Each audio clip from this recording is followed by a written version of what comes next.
a sweeping view of ancient ruins, fading to an image of a young Alexander.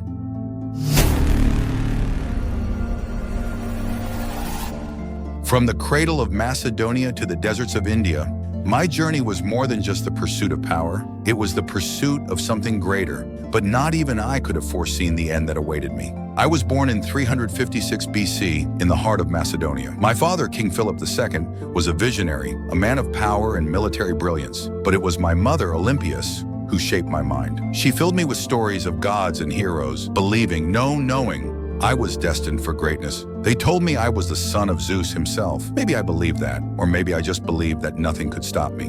My early years were a battleground, not just for territory, but for my mind. My father and I were rivals. He wanted me to be strong, but also wanted to teach me humility. But as a son of Zeus, how could I ever be humble? And yet, those lessons from him, the discipline and the strategy, would guide me through every battle I fought. In 338 BC, I fought at the Battle of Chaeronea. I was only 18, but I led our cavalry to victory, crushing the Greek forces. It was my first taste of what would come. I saw the battlefield as a stage, and I as the actor. But there's one thing I quickly learned. Every victory brings its own burden. Every triumph came with its own shadow. When my father was assassinated in 336 BC, I did not hesitate. I took the throne, though I was young. Some saw my youth as a weakness. They were wrong. I crushed rebellions with the ruthlessness of a man who had nothing to lose. But it wasn't just about power. It was about proving that I was my father's equal, if not his superior. By 334 BC, my armies crossed into Asia Minor. From the Battle of Granicus to the victory at Issus, I faced kings who thought they could stop me. But no one stopped me. Not King Darius III, not the Persian Empire, and not even the desert itself.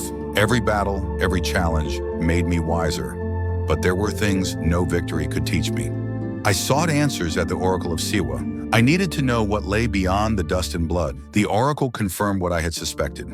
I was a god, yet I began to realize that perhaps in my pursuit of divinity, I had sacrificed my humanity. The people worshipped me, but I feared losing what made me human. The further I traveled, the more I questioned my own legacy.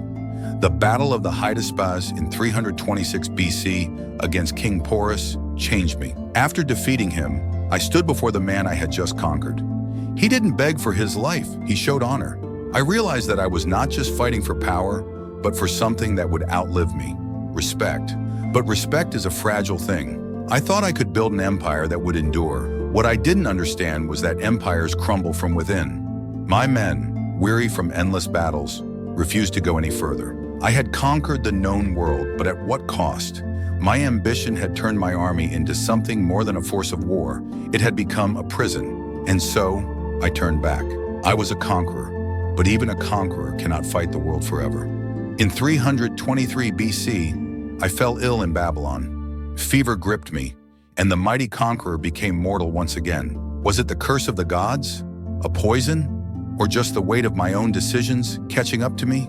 The truth remains unknown. What I do know is that death came swiftly, as it always does for those who challenge fate. I may be gone, but my legacy remains. My empire, though it crumbled, was a testament to what one man can do when he dares to believe in the impossible.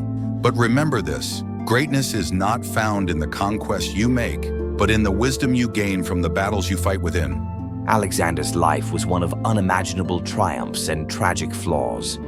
From the heights of power to the shadows of his own mortality, his story continues to teach us valuable lessons about ambition, leadership, and the cost of greatness.